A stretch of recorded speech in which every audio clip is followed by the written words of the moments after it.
Relato número 1. O segredo do Natal e a traição, que virou duas famílias do avesso. Eu nunca imaginei que a minha vida viraria um inferno na Terra. E menos ainda que o epicentro dessa destruição seria a minha própria casa, a minha própria família. Eu sou o Peter, tenho 38 anos, casado com a Laura há 10 e pai de duas crianças lindas. Minha irmã, a Alison, de 35, é casada com o Mark há 15 anos e eles também têm 2 filhos. Éramos inseparáveis. A personificação da família perfeita em festas de fim de ano, churrascos de domingo, tudo. Até o último Natal. Eu comecei a notar as coisas estranhas uns 6 meses antes do Natal, bem de levinho. A Laura, minha esposa, sempre foi bem grudada no telefone. Mas de repente ela estava levando-o até para o banheiro. O Mark, meu cunhado e melhor amigo, também andava esquisito, meio distante, com umas desculpas para sumir durante o trabalho que não batiam muito. No começo, pensei que era estresse, sabe? Vida de adulto é corrida. Peter, você tem notado o Mark? Ele anda tão estranho, distante. Acho que ele está me traindo. Eu sinto isso. Ela me disse isso umas 2 semanas antes do Natal, durante um café que tomávamos. Meu coração gelou. A Alison é minha irmã mais nova. A gente sempre se protegeu. Eu tentei acalmá-la. Calma, Ellie. Às vezes é só cansaço, a pressão do trabalho. Mas, no fundo, uma voz na minha cabeça já gritava: e se for verdade? E se for com alguém que a gente conhece? Eu jurei para ela que ficaria de olho, que a ajudaria a descobrir. Mal sabia eu que estava prestes a cavar a cova da minha própria felicidade.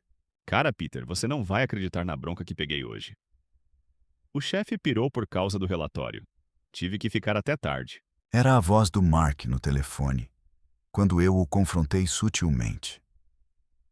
Eu perguntei se estava tudo bem, se ele e a Alison não estavam brigando. Ele foi evasivo, me garantiu que não era nada, só trabalho. Mas o jeito que ele desviou o olhar quando nos encontramos no dia seguinte, no almoço de família, acendeu um alerta gigante em mim. Laura estava sentada ao lado dele, e os dois trocaram um olhar que durou 1 segundo a mais do que o normal. Um olhar carregado de algo que eu não soube decifrar. Eu comecei a investigar. Discretamente, é claro. Chequei o histórico de chamadas da Laura. Nada de suspeito no dela, ela é esperta. Mas o celular do Mark? Ele era menos cuidadoso. Num dia em que ele esqueceu o celular na minha casa depois de um churrasco, eu não aguentei. A curiosidade e a preocupação pela Alison me consumiram. E foi ali que o primeiro tijolo da minha vida desmoronou. Mensagens. Muitas mensagens. Com um número desconhecido, sem nome, apenas um emoji de coração vermelho. O conteúdo era chocante, íntimo, detalhes de encontros, promessas. E então, o nome dela apareceu. No meio de uma conversa, o Mark digitou: saudades de você, meu amor. Laura. Laura, minha esposa. Eu senti o ar sair dos meus pulmões. O chão sumiu sob os meus pés. A traição da Alison era, na verdade, a minha traição. Com a minha esposa e o meu cunhado. A mesma traição dobrada. Peter, o que foi? Você está pálido. Parece que viu um fantasma. Ela me viu ali, parado na cozinha, o celular do Mark na mão. Eu não conseguia falar. A imagem das mensagens, o nome da Laura, tudo girava na minha cabeça. Eu só consegui balançar a cabeça, tentar dizer que estava tudo bem, mas não estava. Nunca mais estaria. O Natal estava há poucos dias. Eu não queria destruir o Natal das crianças, mas não conseguia fingir. Eu estava vivendo uma farsa. À noite, eu confrontei a Laura. Primeiro, ela negou tudo, com a cara mais lavada do mundo. Me chamou de louco, de ciumento. Mas eu tinha as provas, as mensagens no celular do Mark que eu tinha printado antes de devolver o aparelho. Quando eu mostrei, ela desmoronou. Lágrimas, gritos e a confissão. Ele confessou? Mark confessou que está me traindo? Com quem? Você descobriu? Eu ainda não tinha contado a ela o nome da pessoa. Eu queria protegê-la um pouco mais, antes da bomba final. Minha esposa estava aos meus pés, chorando, dizendo que foi um erro, que ela me amava. Mas as palavras eram vazias. Ela disse que começou como uma amizade, que o Mark a entendia de um jeito que eu não entendia, e que durava há 1 ano. 1 ano. Debaixo do meu nariz, no dia 24 de dezembro, a casa da minha mãe estava cheia. Todos rindo, as crianças correndo, a ceia na mesa.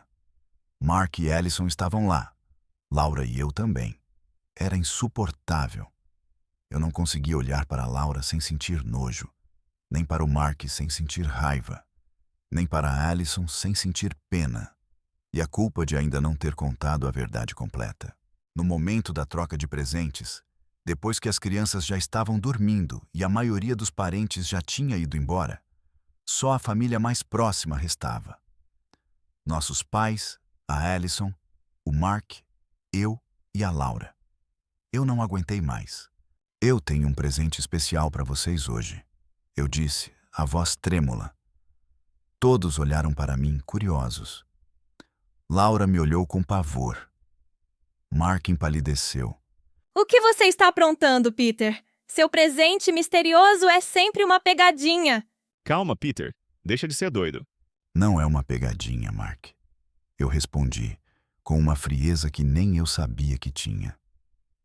É a verdade. E então eu contei. Contei sobre as mensagens, sobre o tempo que durou, sobre a confissão da Laura.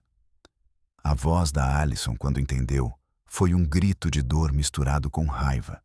Vocês dois! Com a minha irmã!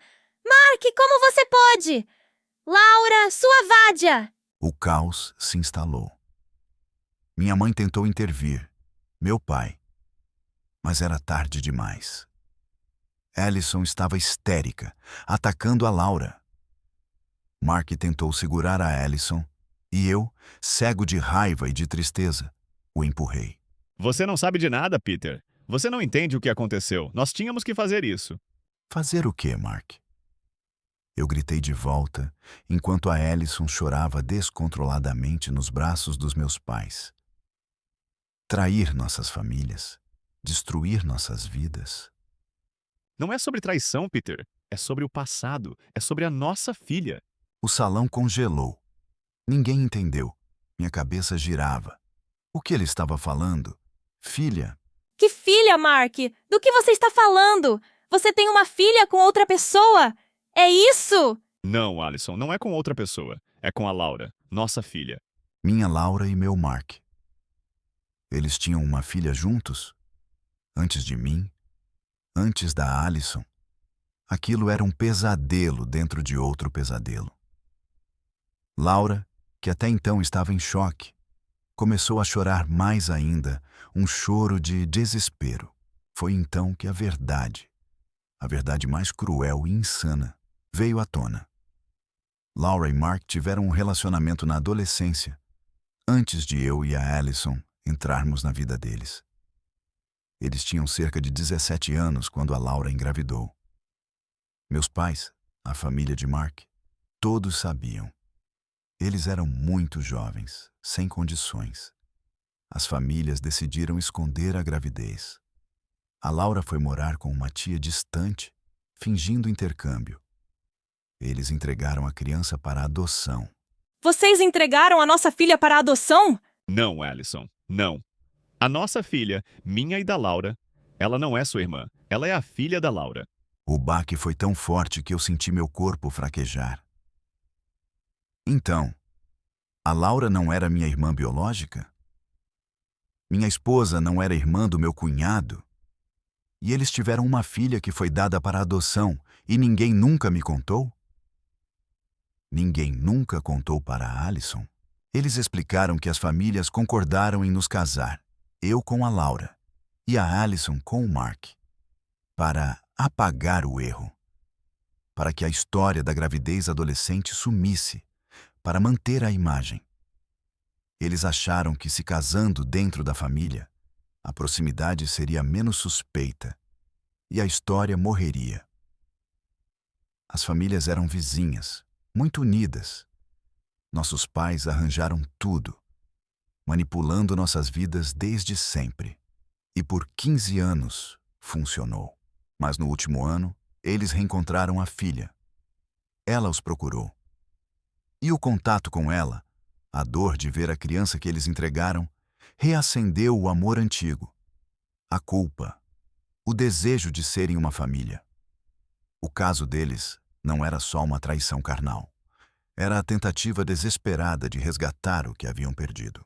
Nossos pais sabiam e nos deixaram casar com eles? Nos manipularam a vida inteira?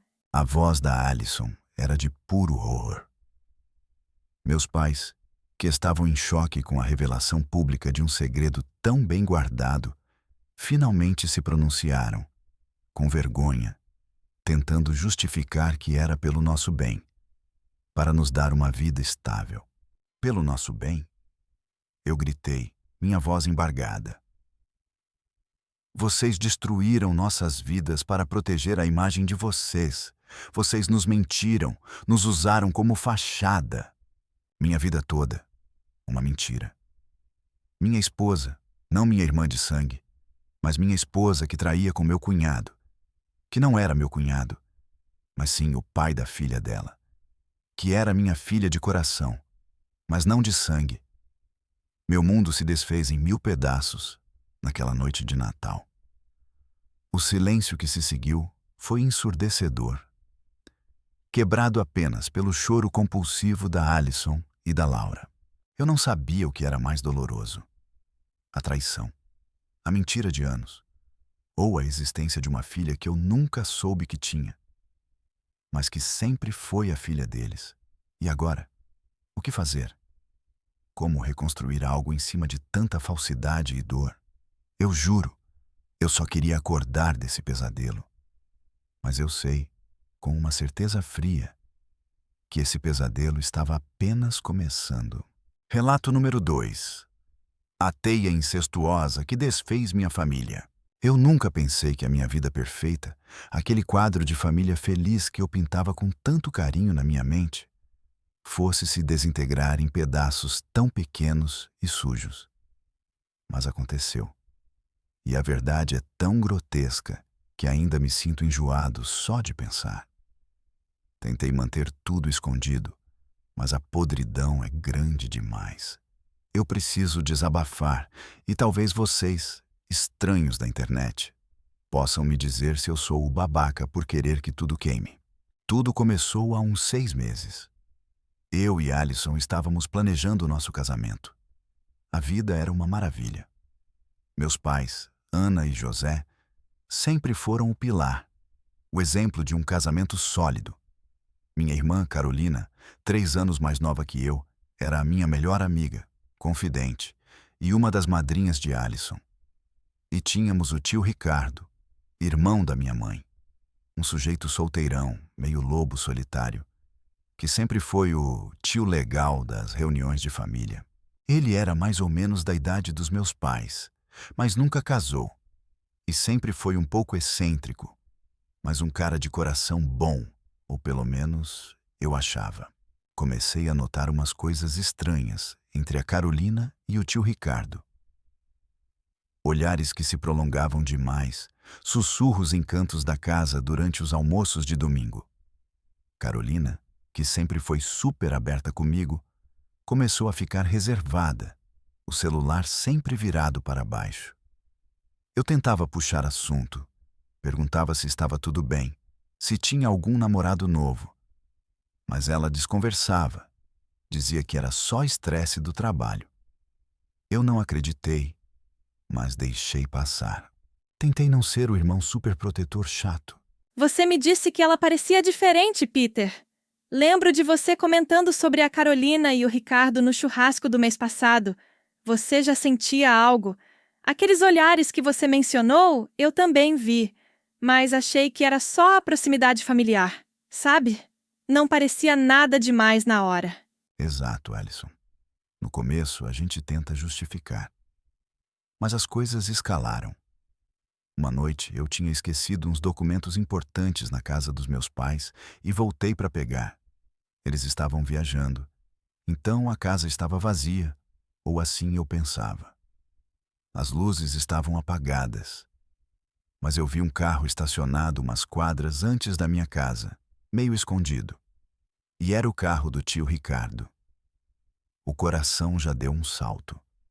Entrei pela porta da cozinha, que sempre deixam destrancada. Silêncio total. Subi as escadas devagar e ouvi um barulho vindo do quarto da Carolina. Eu gelei. A porta estava entreaberta. E o que eu vi ali? Não consigo nem descrever a repulsa que senti. Era a Carolina e o Ricardo. Na cama da Carolina, eles estavam juntos. Eu não consegui nem reagir. Fiquei paralisado, olhando aquela cena. E uma parte de mim queria gritar, outra queria vomitar. A outra parte só queria apagar aquilo da memória. Saí correndo dali, sem fazer barulho, e fui direto para o meu carro. Dirigi sem rumo por horas, até que não aguentei mais e liguei para você, Alison. Peter, sua voz no telefone. Eu nunca te ouvi daquele jeito. Você estava tremendo, mal conseguia falar. Eu sabia que era algo horrível, mas nunca imaginaria o quê. Quando você me contou, eu fiquei em choque. Sua própria irmã com seu tio? É inimaginável. O que você queria fazer? Eu não sabia o que fazer, Alison. Eu só queria que fosse um pesadelo. Eu amava a Carolina. Ela era a minha irmã. E o tio Ricardo, por mais excêntrico que fosse, sempre foi uma figura presente. Como eles puderam? Que tipo de família é essa? A ideia de incesto me revirava o estômago. Eu pensei em confrontar a Carolina, em gritar com o Ricardo, em contar para os meus pais. Mas eu não podia explodir tudo de uma vez. Eu precisava de provas. Ou pelo menos, de uma forma de digerir isso antes de destruir tudo.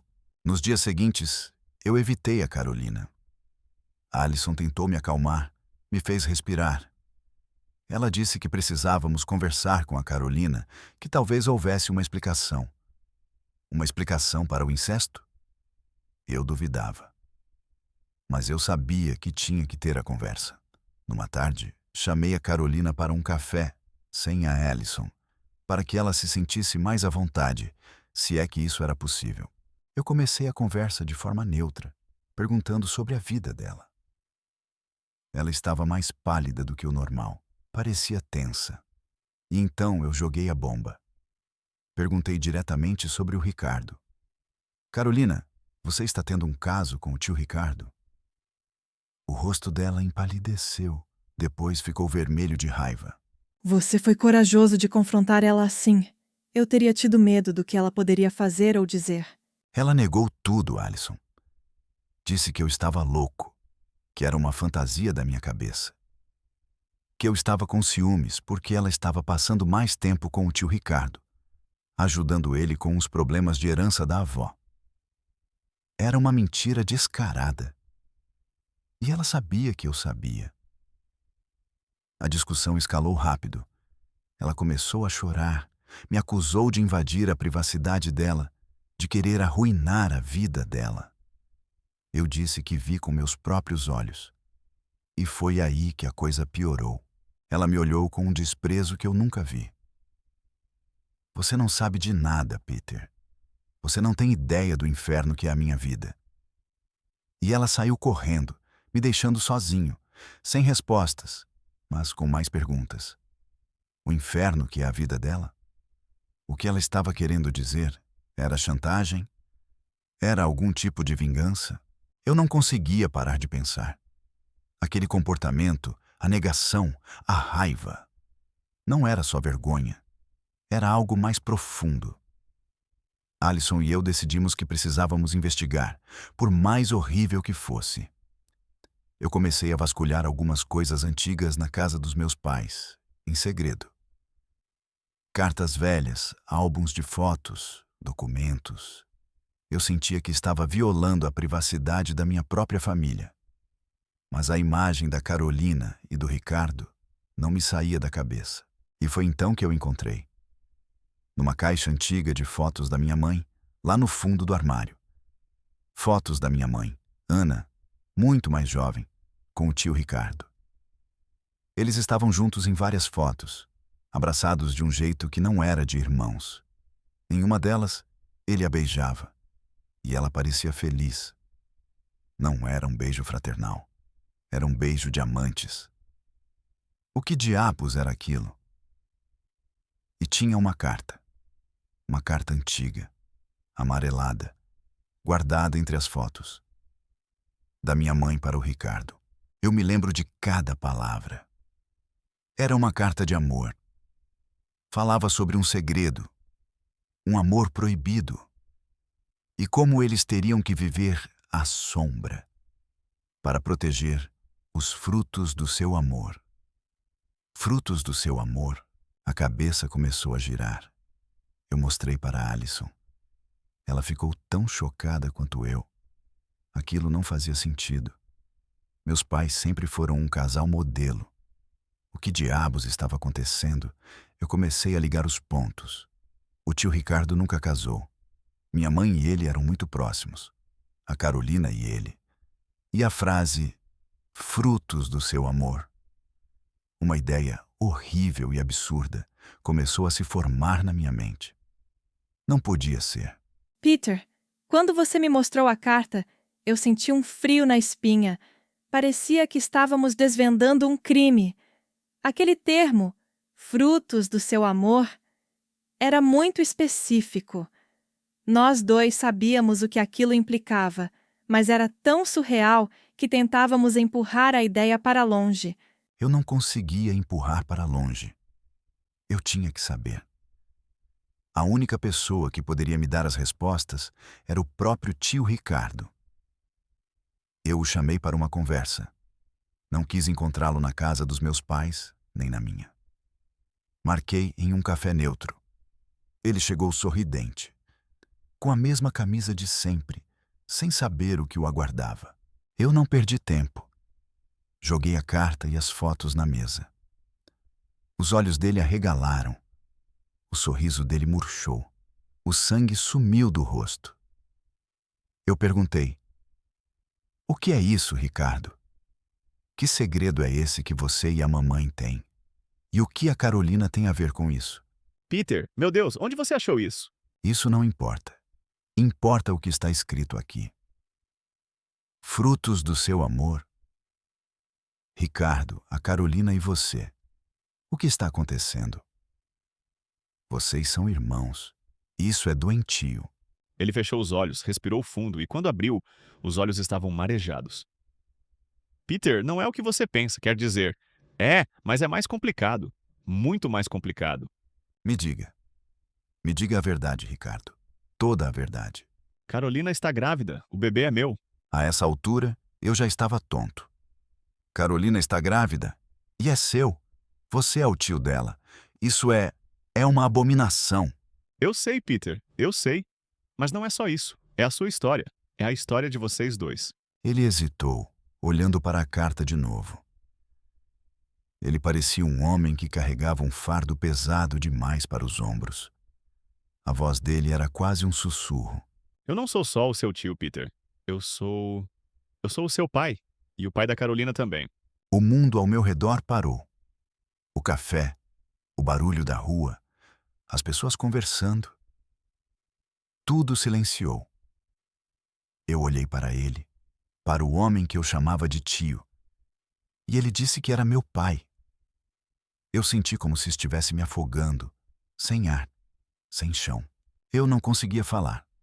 Ricardo continuou, a voz falha. Sua mãe e eu éramos muito jovens. Amávamos um ao outro, mas éramos irmãos. Era um amor proibido e um erro.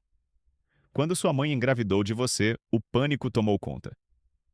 José, seu pai, era um amigo da família, apaixonado pela Ana. Ele sabia da situação da gravidez, mas não da minha parte nela.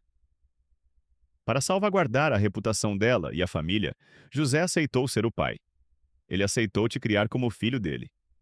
Ele te ama, Peter. Ele sempre te amou. Depois veio a Carolina. Foi mais um erro. Mais uma vez, José aceitou a paternidade. Ele é um homem bom demais. Eu ouvi aquilo e senti uma raiva que nunca imaginei ser capaz de sentir. Uma traição tão profunda. Minha vida inteira era uma mentira. Meu pai, que eu tanto amava, não era meu pai. Minha mãe, o pilar de tudo, tinha uma história com o próprio irmão e mentiu por décadas. E a Carolina, minha irmã, estava não só tendo um caso com nosso pai biológico, mas também estava grávida dele. Eu comecei a rir, um riso histérico e descontrolado, com lágrimas escorrendo pelo meu rosto. Eu levantei da mesa, derrubando a cadeira. Você é um monstro! E a minha mãe, e a Carolina, ela sabia disso tudo e ainda assim. Eu não consegui terminar a frase. A imagem do quarto da Carolina, a gravidez, a teia de mentiras e incesto, era demais. Chegando no café, ela me viu no chão, tremendo, e Ricardo com o rosto entre as mãos.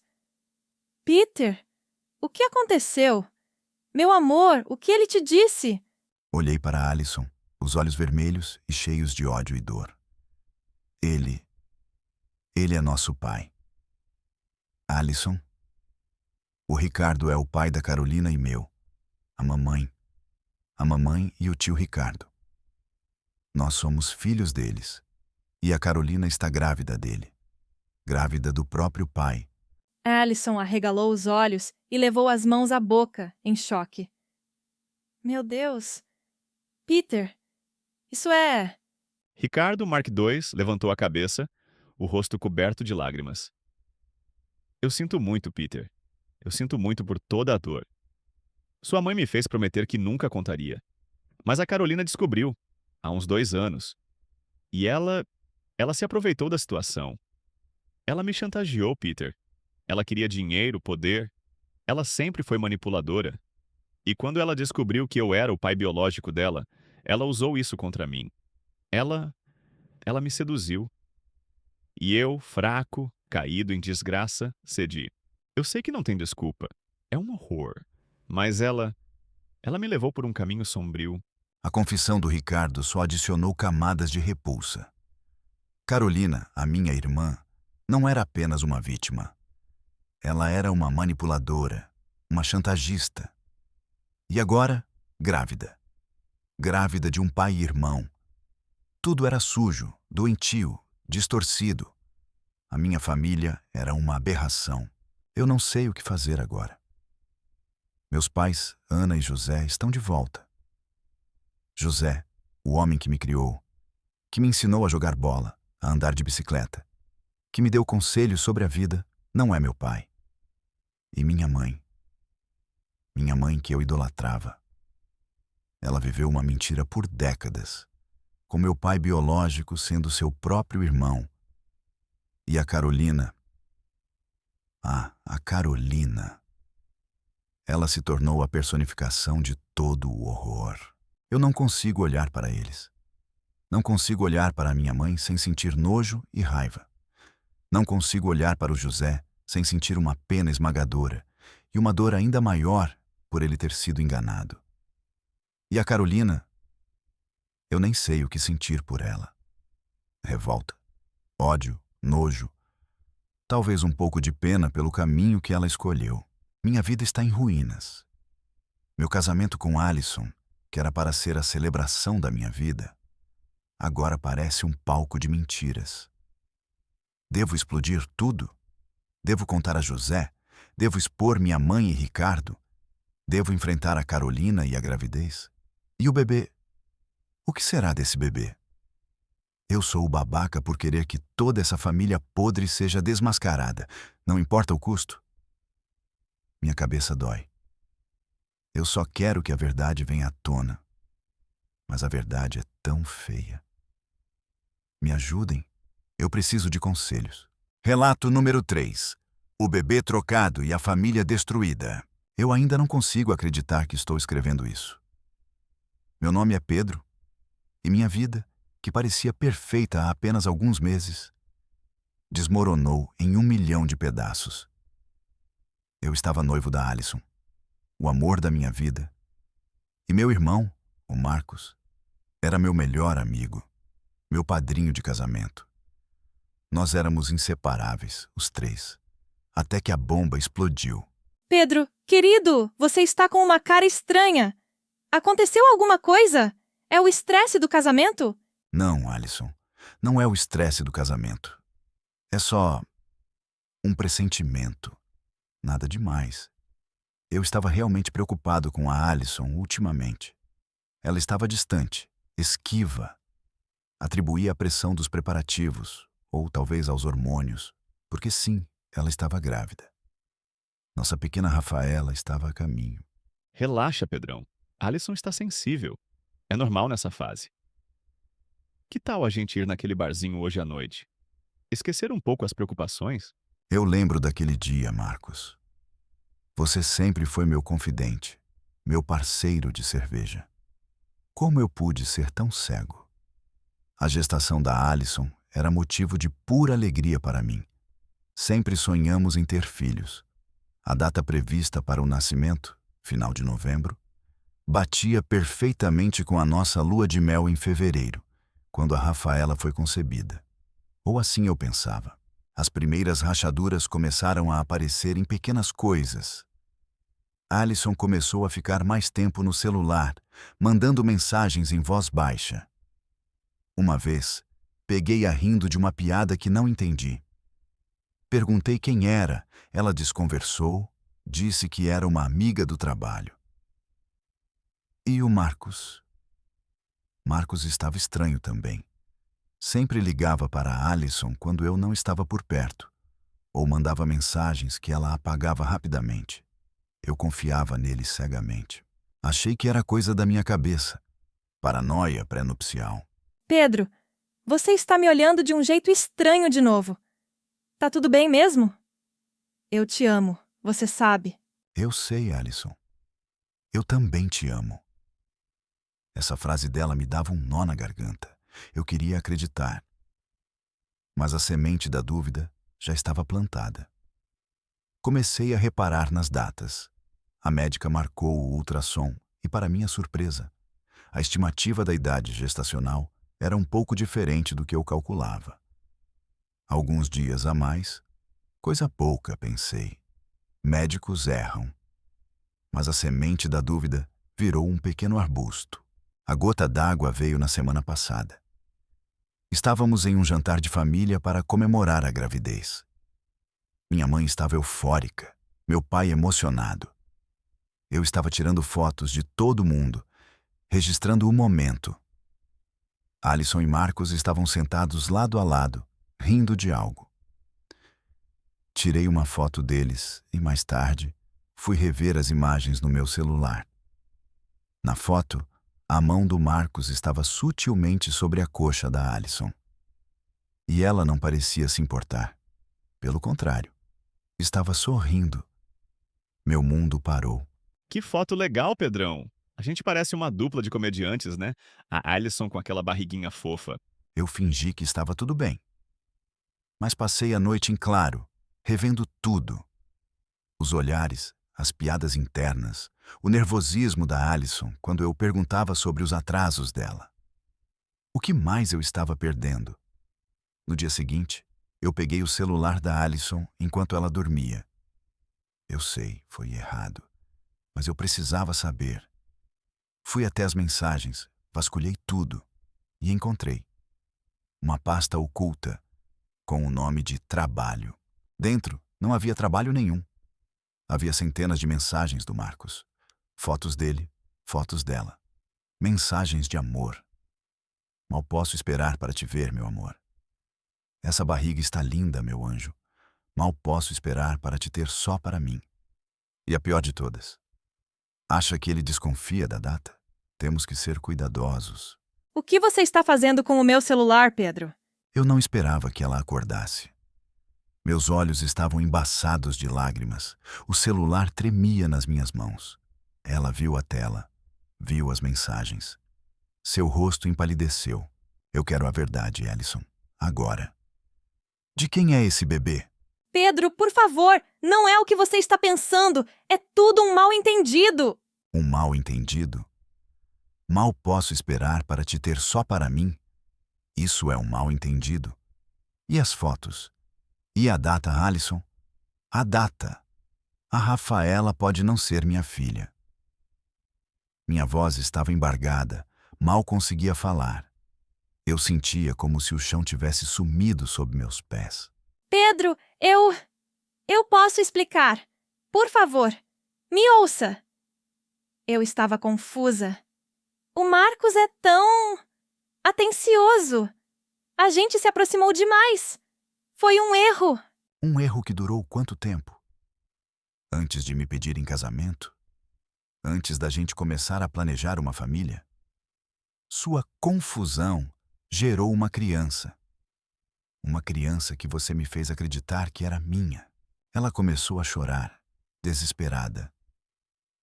Eu não conseguia sentir pena. Só raiva. Uma raiva que queimava por dentro, misturada com uma dor insuportável. Eu não queria mais ouvir. Peguei meu carro e fui direto para a casa dos meus pais.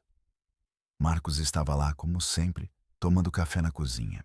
E aí, Pedrão, que cara é essa? Aconteceu alguma coisa? Aconteceu tudo, Marcos. Aconteceu tudo.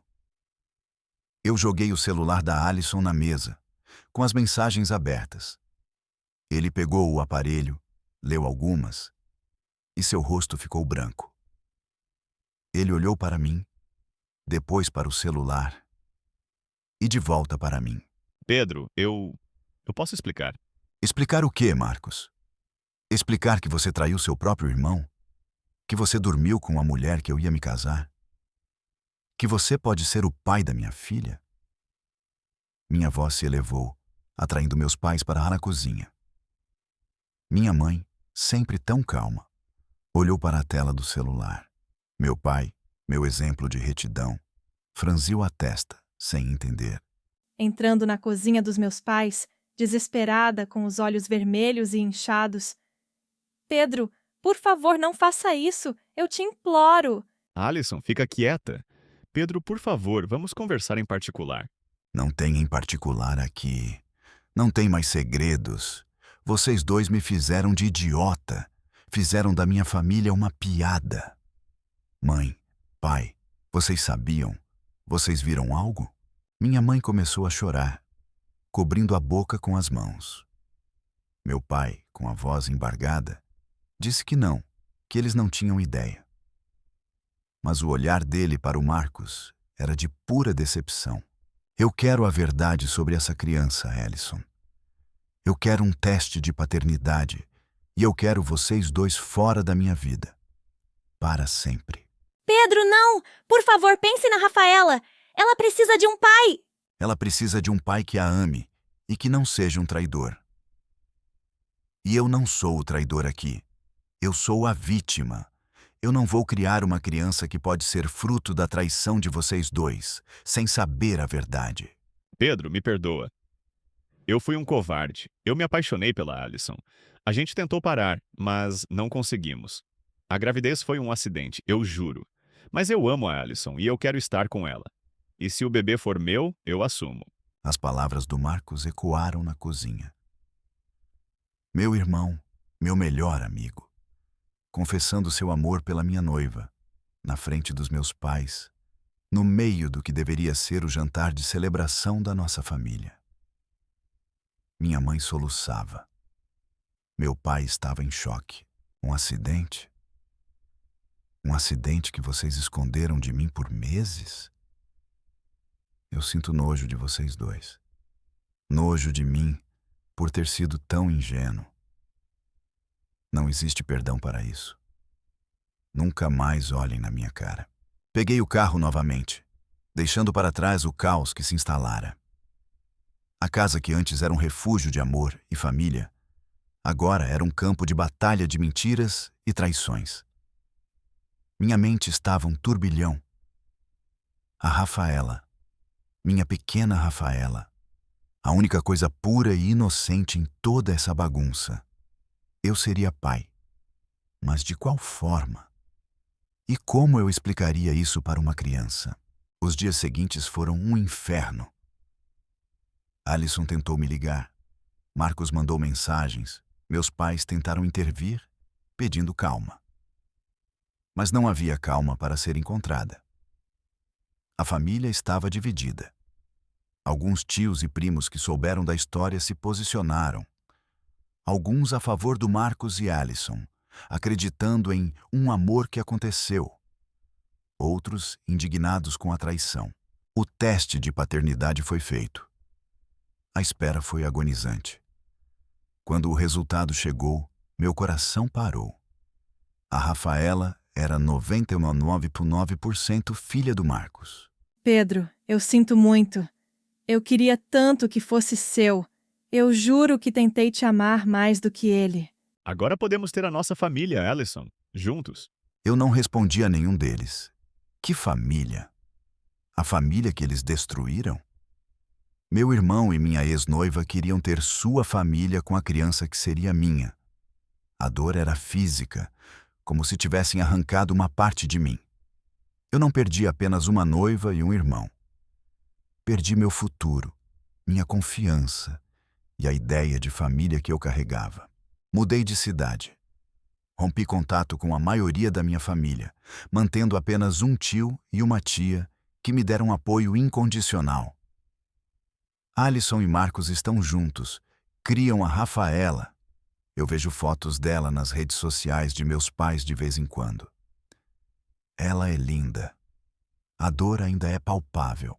Eu me pergunto, todos os dias, se eu sou o babaca por não conseguir perdoar. Por não conseguir superar o fato de que a mulher que eu amava e meu próprio irmão me traíram, me roubaram a paternidade e me fizeram sonhar com uma vida que nunca existiria. Mas como perdoar algo tão cruel? Como seguir em frente quando a ferida ainda sangra e a lembrança de uma filha que eu quase tive, mas não era minha, me assombra? Não sei se um dia me recuperarei. Talvez a viralidade desse relato me ajude a encontrar algum consolo, ou talvez apenas a me sentir um pouco menos sozinho com a minha dor. O que vocês fariam? Eu sou o babaca?